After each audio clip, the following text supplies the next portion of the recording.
What's up, everybody? It's your boy, Coach AB. Yes, I said your boy. Starting this a little early. Kev's going to join us in a couple minutes. Wanted to get on since we're right after the game. Wanted to drop some thoughts, drop some instant reaction thoughts. Obviously, sat and watched the game. Was really enjoying what I saw tonight.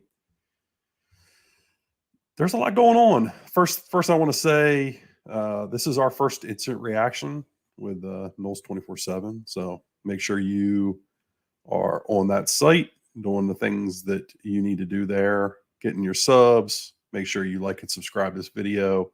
Also, check us on the bench podcast feed. We'll be on there. This will be up on the instant. Drop a freestyle. Yeah, I'm sure that's my game. Gonna get a lot of thoughts out there tonight. There's a lot to react to, I think. We'll take some questions as we go along. There's going to be a lot coming from this game. I don't think necessarily like takeaways, but there's going to be a lot coming from post-game. Obviously, Norvell, players, some of the other coaches will talk. Make sure to jump on Knowles 24/7, Brendan, Chris, Zach. Everybody's going to have all that stuff up there. Brett. They'll have all that stuff in the post game for you. As far as thoughts on the game, yeah, I mean, you beat Duquesne. I think you did what you should have done against Duquesne. There were some first game jitters that kind of got worked out. I thought as the game went on, they were rotating a lot of guys on the offensive line, giving a lot of different looks, which I think played a role in them being able to punch a couple drives in down in the red zone there at the end of the first half. I know Mike Norvell wasn't happy with that. He's preached finishing. They had opportunities to finish down there, and they didn't take advantage of them. Man, a lot of questions rolling in the chat. I love it. We're going to get to all this stuff, guys. I'm here. I'm watching and seeing everything you are saying, and I'm going to answer everything. We got a lot of good football questions that I'm seeing already, which is great. So 47-7. Florida State takes down Duquesne. Yeah, kind of what you expected, right? I think I predicted like 56-3 or something like that. There's 7. What a crying shame that I got to be nice now. What a crying shame that interception was that Tate threw there to give away the shutout. Thought they deserved a shutout. Thought they had earned a shutout, and unfortunately, some bad field position there cost them. Would have liked to see Adam Fuller get that. Thought he did a lot of different stuff tonight that we haven't necessarily seen from him at Florida State. Seen it at Memphis, but brought some pressure, brought some nickel pressure, brought some boundary corner pressure. It was fun. They played a bunch of dime tonight. Jamie Robinson moving all over the field. I'm a little scattered on my thoughts right now because I'm seeing stuff in the chat now. So let me focus in here on my thoughts. Yeah, the game as a whole did what you should have done against Duquesne. 47-7. You went out and handled them the way you should have. I thought that they were focused throughout the game. I thought there was no real stupid penalties, which you want to see in a game like this. Saw a lot of explosives. We're going to get to some of the stats in a little while. A lot of explosives out of the offense, which was good to see. Defensively, I thought that they did what they needed to do. Going to talk about some of my concerns in a little bit. But overall defensively, I thought they deserved and earned, deserved that shutout. They weren't able to get it because of a very unfortunate interception thrown by Tate Rodemaker that gave Duquesne some really good field position. I thought this showed enough stuff tonight to make LSU really start thinking a ton of formational stuff. Oh man, if you've been watching our videos as we've kind of chronicled what we thought the offense would do, and obviously with a little bit of insider information there. You heard us talk about motion. You heard us talk about different formations. You heard us talk about outside zone. Ton of outside zone tonight. Ton of motion tonight. So great to see. It's so refreshing. This offense looks a lot different. We've taken I wouldn't call them shots, but we've said some things that we felt like Kenny Dillingham maybe, I don't want to say hindered the offense, but perhaps slowed things down a little bit for them. And I thought tonight they really opened it up and kind of got after it. So that was good to see. Kev's getting ready to jump in here in a second. Kev was at the game. I'm excited to hear his thoughts. So yeah, it was great to see this offense really kind of open itself up. Is that offensive line play? Is that comfort in Jordan Travis? What's up, Kev? How's it going, man? It's going, man. We're a few minutes in, giving a lot of thoughts here. Instant reaction, just kind of flying all over the place. Talking about the offense right now. Let me jump right into your thoughts. What did you think about the offense? I thought the offense looked pretty good, especially the running game. You can't be upset about putting up 47 points. Let's think. I think the passing game is still a huge question mark. I think the wide receivers looked better. Wilson is everything we expected him to be. He is big, strong, athletic, got open, struggled to catch the ball. And even on his one big catch, it was an alligator arm catch and not something I think he could repeat with tight coverage. I think the running game looked great. Trey Benson looked like everything they've been saying he's going to look like. Trayshawn Ward looked up to form. Toa Philly looked like he was more decisive. The offensive line did what they were supposed to do. I think they're still going to struggle to run some outside zone. They tried it several times early on and just were allowing too much penetration. I still don't think that's going to be something that they're going to lean on after the kind of failure running it this game. But I think that the offense looks improved over last year. I think it's probably still like a top 45-ish unit,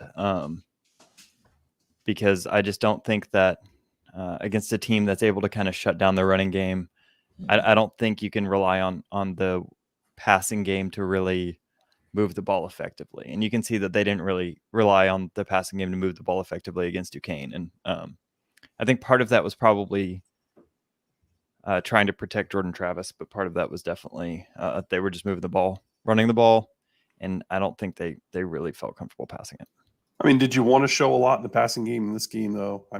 You obviously wanted to get Jordan some reps throwing the football, but did you really want to come out and show a lot of stuff? Because I think that's the area where you're going to expect to see the most growth or the most change coming into the season.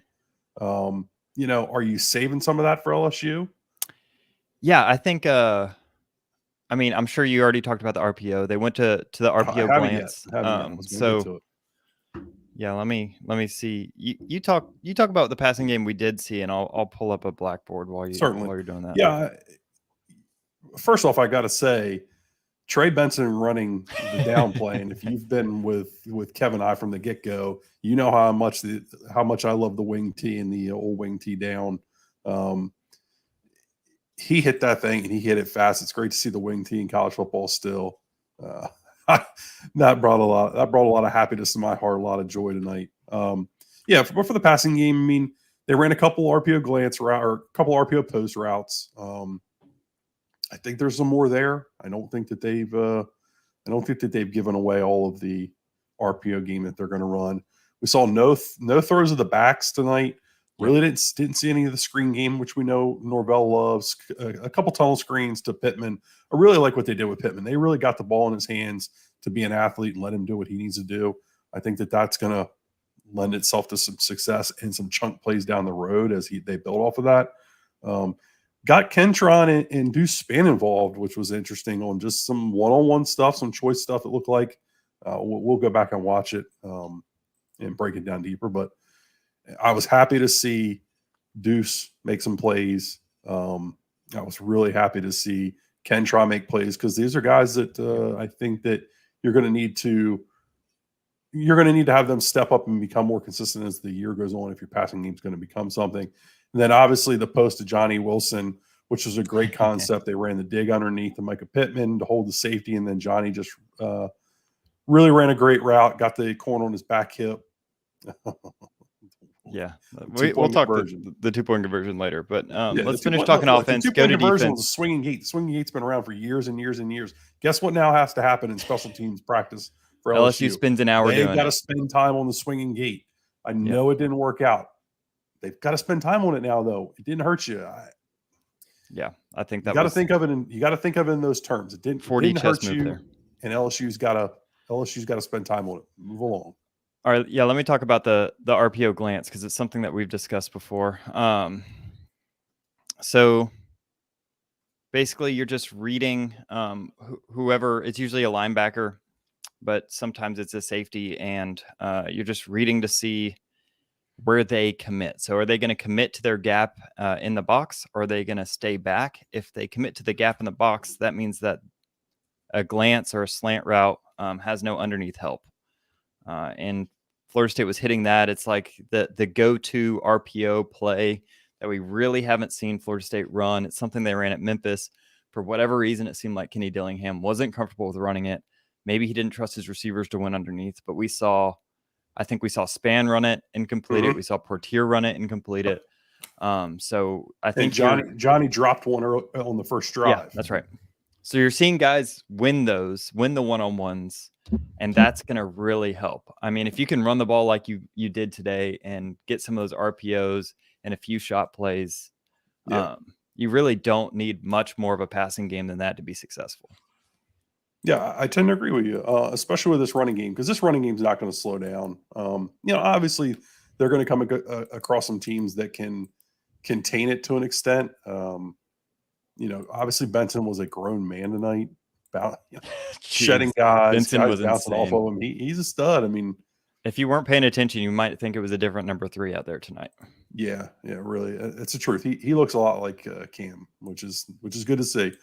All right, well, let's dig into the offensive numbers a little bit more, Kev. I don't know if you have I do. I don't know if you have the stats pulled up or not, but so 406 yards rushing tonight on 54 attempts. I mean, that's incredible. And you really didn't, use Jordan Travis in the running game at all, obviously.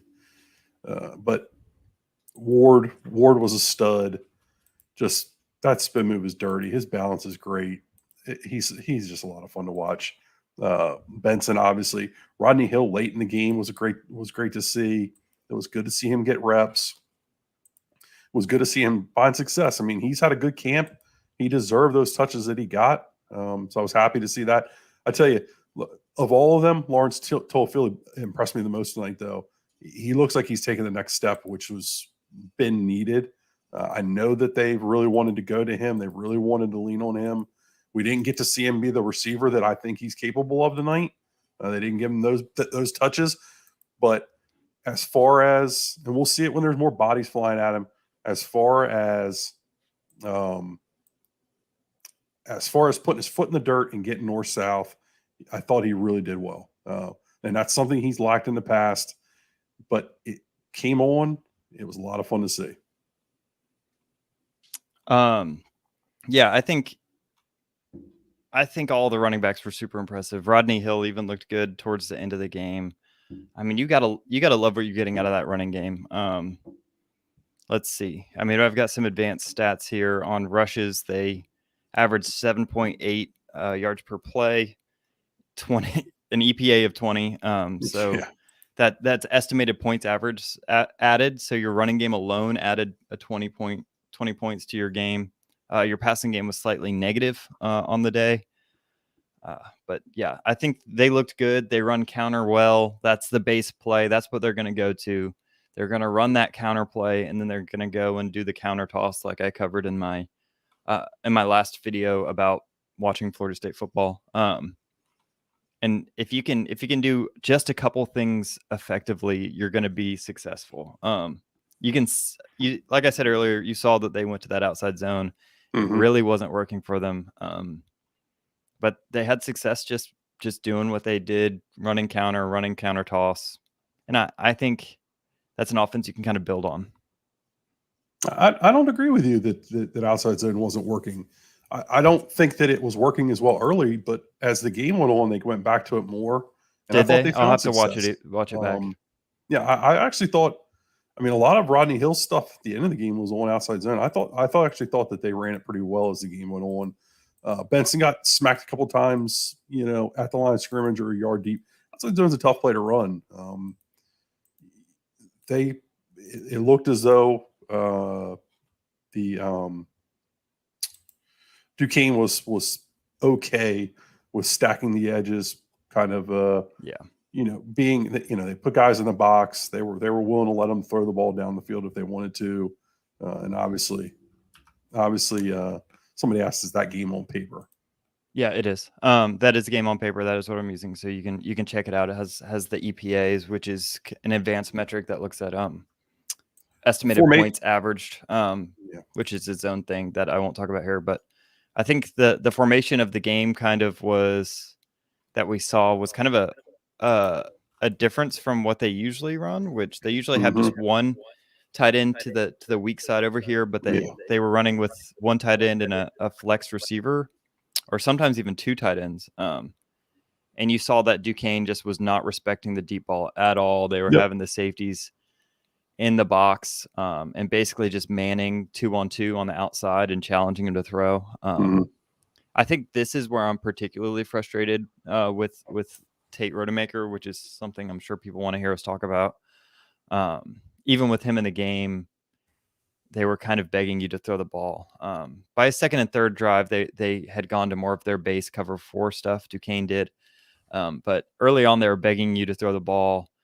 Tate looked like a deer in headlights, didn't make fast decisions, threw the ball inaccurately when he did throw the ball. And it's really the decision making that's baffling. It's a guy that's been in your program 3 years. He's got tools. He's got arm strength. You saw that he's at least decently athletic on that rollout. But man, you got to be disappointed that a guy that's been in your program for so long isn't making the quick decisions he needs to be successful. Yeah, when the lights come on, he just gets lost. I mean, it's disappointing. You want to see more out of him. I think they expected more out of him. I know that they've been happy about how he's looked in camp.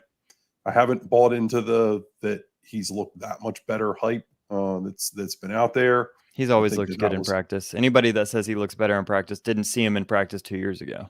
Yeah. So yeah, I think that there's a little bit of hogwash out there about Tate's game by some people, and that's fine. Everybody sees things differently, but sadly, I don't know if you can rely on him if the game goes down. I would like to see a little bit more of AJ Duffy tonight. Yeah.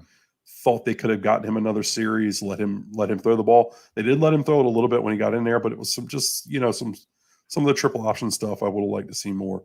All right, let's talk about the O-line, and then we're going to get to the defense, because I think people are worried about the defense, and I want to get to that. But the offensive line, you saw a lot of combinations tonight. You saw Bless Harris at right tackle, left tackle, Jazz Turnantine at right tackle and right guard. You saw Dylan Gibbons at left guard and center. You saw Thomas Schrader at center. You saw David Stickle at center. You saw Darius Washington at center. It appeared as though Darius Washington maybe left the game a little bit early. Not sure what's going on there. I'm sure Coach Norvell will address that at some point. We're not going to speculate too much on injuries because we don't want to get anybody in trouble, including ourselves. Obviously, you didn't need to play your starters throughout the entire game. O-line struggle with pass protect. What? Nick, go fishing, man. What are you talking about? Crazy? Don't feed the trolls, AB. No, I don't think Nick's a troll. I actually thought the O-line was pretty good in pass pro for the most part. They had some breakdowns. I know the one sack down in the red zone. But look, you've got to understand that they're rotating a ton of dudes. Yeah. That sack was a situation where Bless Harris went over to left tackle. They had just brought Estes in at left guard. That stuff's going to happen. Guys are going to have breakdowns like that, even against a Duquesne. So I'm not too worried about that. In normal game settings, you're not going to have all that movement. This is a great night to get a lot of guys work. Julian Armella came in and looked really good as a puller. I thought they were really physical, though. That's the thing that blew me away the most. I thought they really moved Duquesne off the line of scrimmage, and they held up well enough in pass protection, which is not going to be their strength because they're basically playing with 5 guards. Bless Harris is the only guy that really is a tackle out there. Robert Scott didn't play a ton tonight. Gibbons didn't play a ton. Dimitri Emmanuel played a lot. I think they're trying to continue to help get him in shape, help with his communication. Kev, did you see anything from above on the O-line?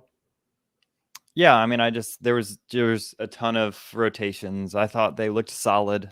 You were seeing holes. What Duquesne was trying to do was they were trying to plug up the interior. So they were. I will see this in the film, but it seemed like their defensive ends were playing heavy, which means that they kind of attack the B gaps inside, trying to really plug up the run and force you to bounce the runs to the outside. So you saw that happening a lot, where FSU was trying to find holes inside and then having to bounce it outside, and Duquesne was hoping their safeties would come down and make the tackle. But fortunately, all of FSU's running backs did a really good job reading those. I thought the offensive line did a good job of when they were trying to collapse the inside, they let them go where they were going. So you let them collapse it, and you let your running back stay tight to the outside of the pocket and get yards. And I thought they did a great job. I thought Duquesne gave an interesting look, probably something similar to what you'll see at LSU. I was kind of disappointed because Duquesne was supposed to be a 3-4 team, but they came out running a lot of 4-2-5. Yeah. I was hoping you'd see 3-4 because that's what you're going to see with LSU.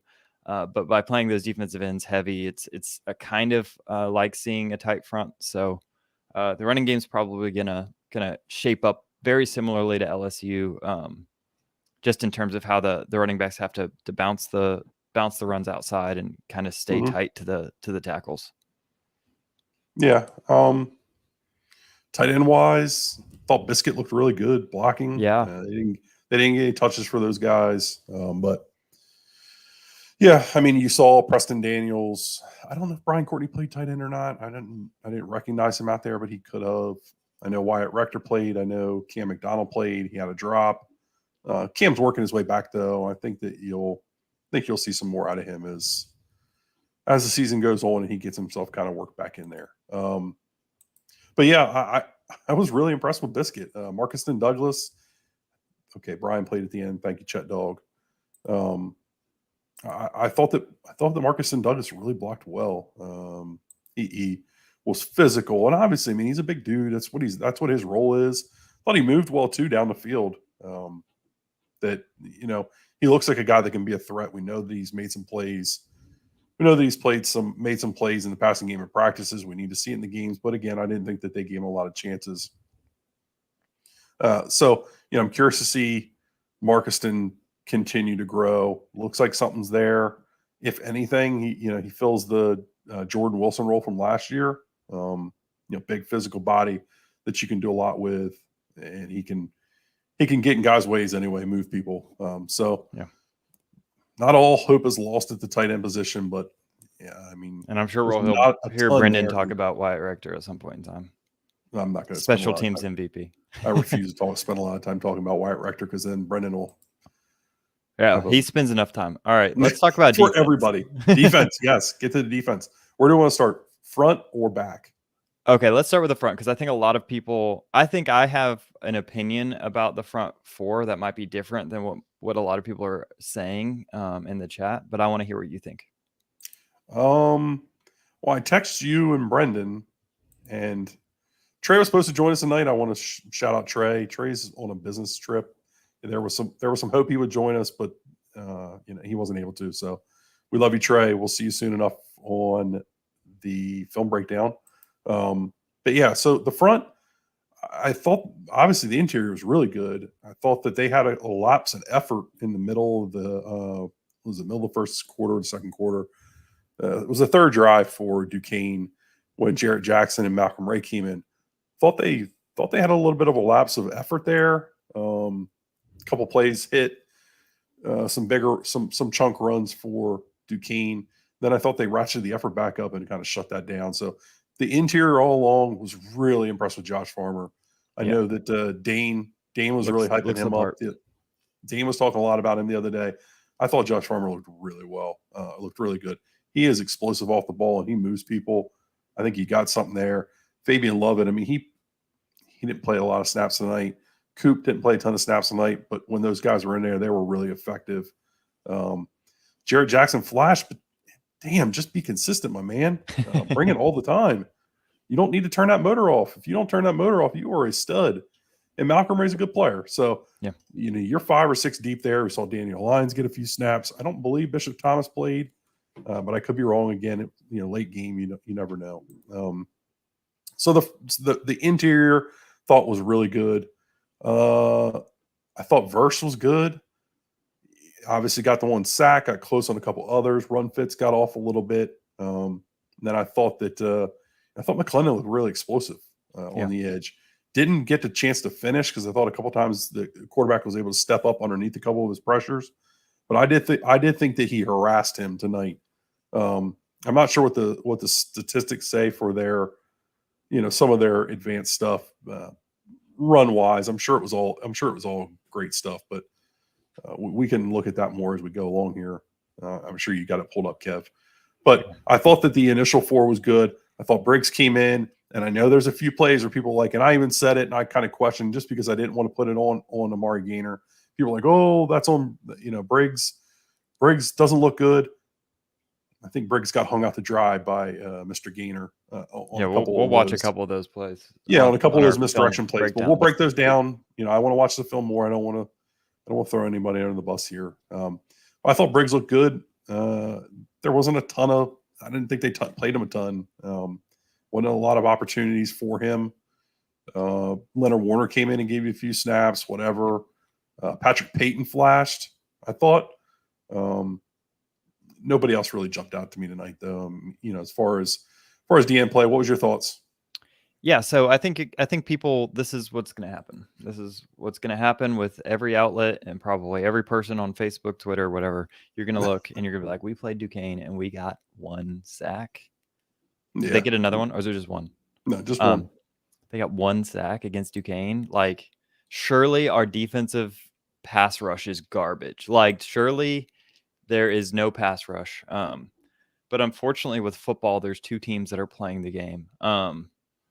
And Duquesne's offensive philosophy, it seemed coming into this game, was to release the ball quickly and to really try to take advantage of what they saw as the weakness on our team, which is the cornerbacks. And we'll get to this later, but they figured that they were best off passing the ball by releasing it quickly, doing quick slants underneath or throwing lobs up on fades. There were only a couple throws where they were really trying to hit that second level, take that extra second to read the ball. But for the most part, you were giving them, they knew Florida State plays a lot of cover 4. They know they're going to get a lot of kind of pseudo man-on-man matchups on the outside. And so they were just going to take one-step shots. So it's not that you weren't getting pressure necessarily. It's that Duquesne wasn't trying to do 3 read throws. They were trying to get rid of the ball quickly because they knew that you had a pass rush. And it's reflected in their completion percentage, 7 for 13. They were taking the chances that they could kind of beat your corners quickly. And they knew that their offensive line probably didn't stand a chance against your pass rush. So, I don't understand the chicken stuff. They were obsessed with the stupid chicken nugget stuff. I mean, I know it's a blowout, but come on. Yeah, so 7 of 17 tonight, 71 yards. I mean, that tells you right there what their game plan was. Ball was coming out fast, really short. They knew they weren't going to hold it. I thought there was explosiveness by the front. We'll see. I mean, I guess you can say, sure, there was one sack. Let's see, but 17 attempts. I don't know. It's not at the top of my concern list at this point. No, they weren't letting you get sacks. They were just throwing the ball. Yeah, I thought that. I mean, what were the? Let's see. All right, so why don't you talk about the linebackers, and then I'm gonna. Yeah, moving back, I think the linebackers are what I'm most excited about. Linebackers were, in my opinion, the biggest weakness of the team last season. I mean, I've made it. I made like a whole 7-minute video that just kind of bashes them, which probably wasn't very nice of me, but I think it was fair.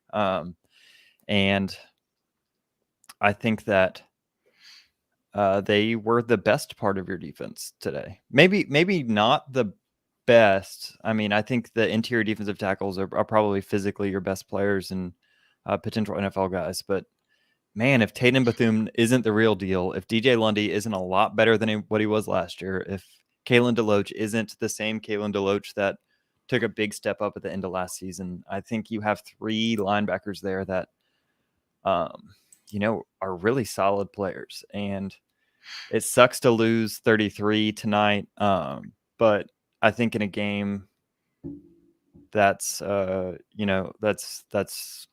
serious, that you're worried about losing, he's more of a special teams detriment than a defensive detriment. But I think the defensive, the linebackers look good. Tatum Bethune, Mhm. that third down that he knocked down, I know you want him to intercept that football, but he felt someone was coming underneath, changed direction mid-play to knock that ball down. And that's someone with just elite awareness. And that's something you really have been missing in the linebacker room. And I think not only is Tatum Bethune showing that he is what we thought he could be, but I think hopefully he's teaching some of these younger guys some of the intangibles that he has that makes him such a good linebacker.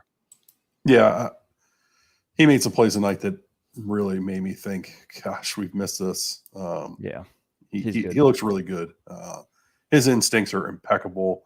He's to the spot before anybody else is. He's a difference maker at the linebacker position. I thought Deloach looked really, really good, continuing his progression from last year.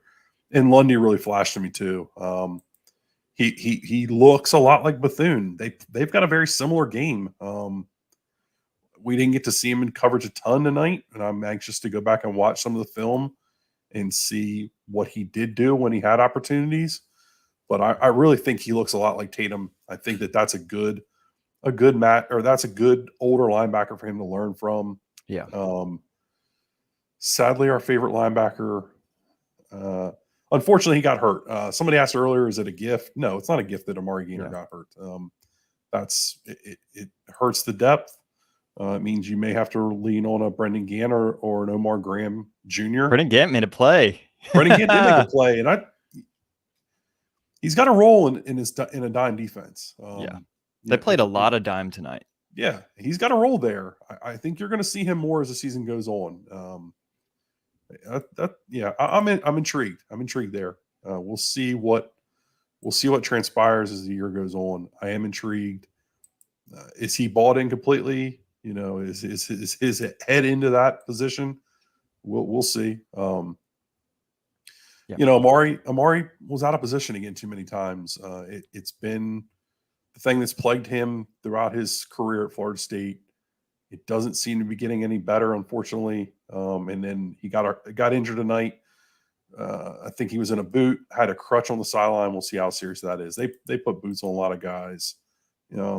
Maybe nothing. He may be ready for LSU. I'm not going to speculate on that because A, it's not fair to him, and B, Coach Norvell hasn't spoken on it yet. So we'll see what Mike Norvell's got to say about it this week.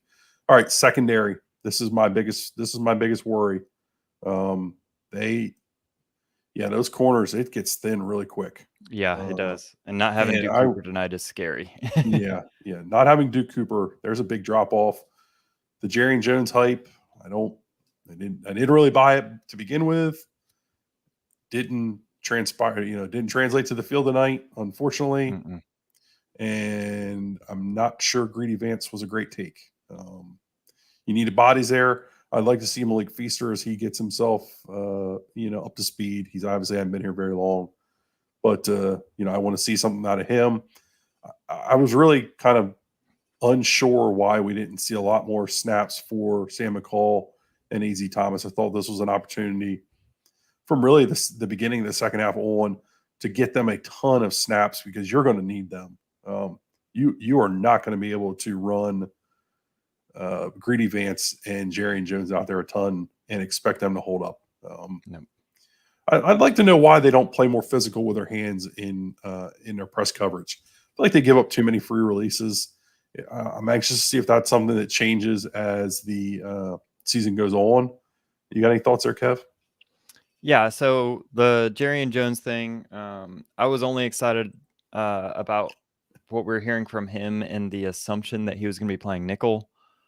He didn't play nickel. Kevin Knowles pretty much locked down nickel the whole game. He might have at the end. I had to leave early to get back to this.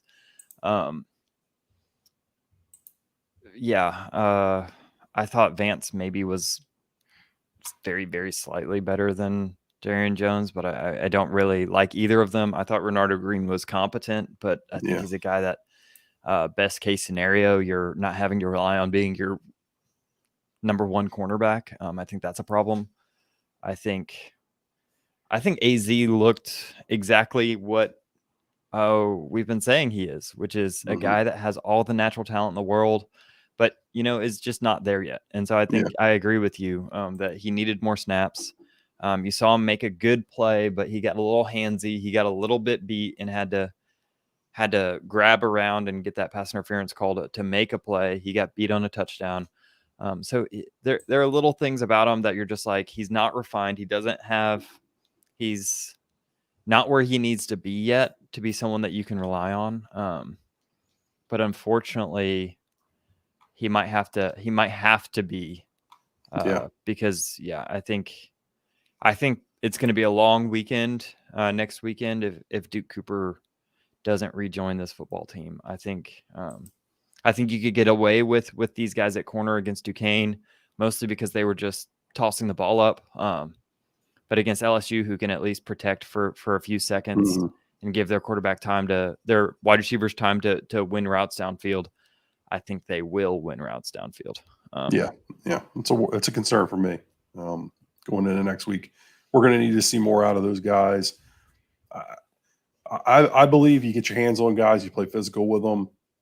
Most of college football does that. I'm not sure why Adam Fuller believes in not doing that. I would love to know. I'd love to have that conversation with him at some point. What his beliefs are. I'm not saying that he's wrong. It's just not what I perceive as a good thing. But that doesn't mean he's wrong, obviously. So we'll see if they make some adjustments going into the next game. Hopefully have Duke Cooper back. Not sure what his status was. Obviously, he was out for tonight's game. Safety play was elite. Jamie Robinson.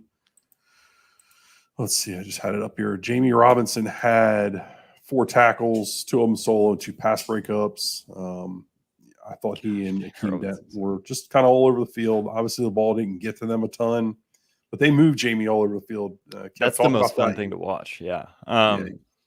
If you're just a casual football fan and don't know much and you get bored watching FSU play defense, watch Jamie Robinson. He played nickel tonight. He played strong safety. He played free safety.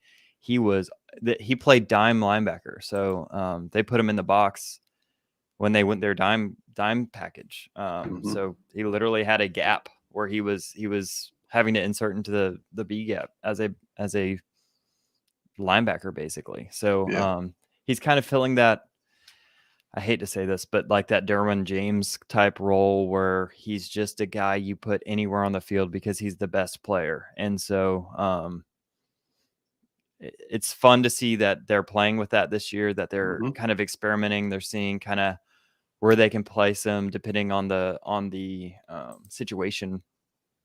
And I think that makes your defense a lot better. I think if you get Duke Cooper back, this should be a top 25 defense. You're still worried about that corner depth. If you don't get Duke Cooper back, I think some teams are going to be able to gas you deep in the passing game. But between the defensive line, the linebackers, and the safeties, man, you've got a really special unit on the defensive side of the ball. We just have to hope that a few guys in the corner room really step up. Yeah, I agree. But again, I think that, having really good safety play will help you as the season goes on. They're going to cover up some of the mistakes that you get at. They're going to cover up some of the mistakes that you're getting at corner. Let's see if we got any questions, and then we're going to get out of here because it is. All right, hold on. I think Trey's going to join us. Trey wants to give his thoughts right quick. Let me send him the link. So yeah, let's look at some of these questions. Okay, it was Duquesne. They were totally outmatched physically against LSU. We will where we will see growth or not. Yeah, probably. You don't get much out of this if this is the third game of the schedule, but it's the first game, so it's the first time we get to see some of these guys after a whole off season. So I think that's worth talking about. But yes. We will get more after the LSU game. Thank you for that constructive input. Here's a good one. McCall at kickoff return. I agree. I thought he looked nervous. Thought I he looked wanted to hesitant. see Span, man. I would have liked to seen Deuce. I would have liked to seen Trey. I'd have liked to see Micah Pittman too. He did the first kickoff get return, McCall right? out there and get the jitters out. I mean, that's a guy you're going to need a lot out of as you move forward here. Good to keep throwing him out there. Hopefully he gets more comfortable. Yeah, I think if I'm kind of summarizing, this is what you've been told this team is. You've been told that this team is a team that has fixed a lot of the holes in the roster from last season, which I think you're seeing. The linebacker room is greatly improved. You're confident in both your safeties. The wide receivers, I thought, were improved. Maybe you don't have a star in that room, but you certainly have a floor that you didn't have last season. I think the defense looked good. I think you guys are kind of fooling yourself. That should have been a shutout if Tate Rodemaker doesn't throw probably the worst slant I've seen past 5A football in high school. That was just really bad. There's no excuse for that. Deuce Span was better than I expected. We heard great things about him in camp. I did not expect him to look as solid as he looked. He ran some decent routes. He made a couple nice catches. I think I'm excited about the wide receiver room being average. I think that's a huge step forward. And honestly, if it wasn't for our quarterback depth and our cornerback depth right now, I think this would be a totally positive game for Florida State today. Yeah, I tend to agree. So just touching on receivers in general there, because the Deuce Span comment and then Kentron becoming a player would be very nice. We've seen lapses of focus from him, throughout his time at Florida State. Thought he was locked in tonight, made plays, caught the ball really strong. That was good to see. He ended up with 4 catches for 84 yards, the longest of 48, had 6 targets. So, out of 6 targets, he had 4 catches. That's pretty solid. Mm-hmm. Overall, they had a 67% catch rate tonight. So when the ball came to them, I mean, they did a pretty good job of catching it. I'm not sure what the national average is. We'll look at that and try to get a better idea of how good that is nationally as time goes on here. Micah Pittman, 4 for 44. They just kept getting him the ball in playmaker positions. They kept letting him be an athlete out there, which is good to see. That's what his game is. Eventually some of those dig routes are going to open up for him as teams respect Johnny Wilson down the field more, as they respect Deuce Span down the field more. Those safeties are going to stay back. And I think you're going to see Jordan Travis hitting some of those dig routes and some of those in breakers down the field underneath those safeties as the season goes on, which is going to be good. That's where Micah Pittman's his bread and butter is going to be. Deuce Span 3 for 40, along a 20 and 100% catch rate, which is great. It's a guy. I thought in the first quarter, may have been the first drive, the little boot to that Jordan had, and he threw to the sticks going out of bounds to Micah Pittman. It looked like Deuce may have been out of position. So he's still growing. We'll have to look at it more, but he's still growing. But it's good to see him go out there, catch 3 balls, catch all 3 of his targets. Johnny Wilson, obviously the 1 for 51 and the 1 drop. I thought the drop was, I don't know, it was interesting. It looked like the corner got there a little bit early. We'll look at it again on the tape. I thought the corner Johnny Wilson. Yeah, Johnny Wilson. I thought the corner got there. I thought the corner got there a little early, but I thought he still should have caught it. I think it's a ball that JT has to learn to throw, kind of to know the size of his receiver. And I thought he needed to throw up a little bit more, not in as much. I thought he let him a little too much instead of throwing it up. Darian Williamson had a catch for 10 yards. So he had a 50% catch rate, and then Malik McLean. I would like to see more out of Malik McLean. Yeah, that's a guy I would like to see get more reps. We are at 45 minutes. Trey said he was coming on. I'm not sure what's going on here, but we are at 45 minutes for the. Somebody's angry at us. Why are you angry, David Eugene Paul. We're 45 minutes for an instant reaction. I think we are going to call it a night. Don't want to go too long on an instant reaction, but that was a lot of fun. Kev, any final thoughts? Yeah, I think these instant reactions are good. We can look at some of the stats, just gauge our first reaction, but make sure that you join us on X's and Knowles, which is our other YouTube where we watch film. We'll be putting that out midway through the week and take a deeper look at some of the performances, see kind of how the film shakes out, to kind of give a more rounded feel of what we thought of this game. And so thank you for joining us. I think this was a great first game. And you have any final thoughts, AB? Yeah, be sure to like and subscribe to the video. Or be sure to like the video, subscribe to the channel, get over to X's and Knowles. Be sure you're there for the film review. I think that's going to drop on Monday at some point. Yeah, I mean, this was a good first game. It's nice to be 1-0. That's my thoughts at the end of the day. It's great to be 1-0. Go Knowles.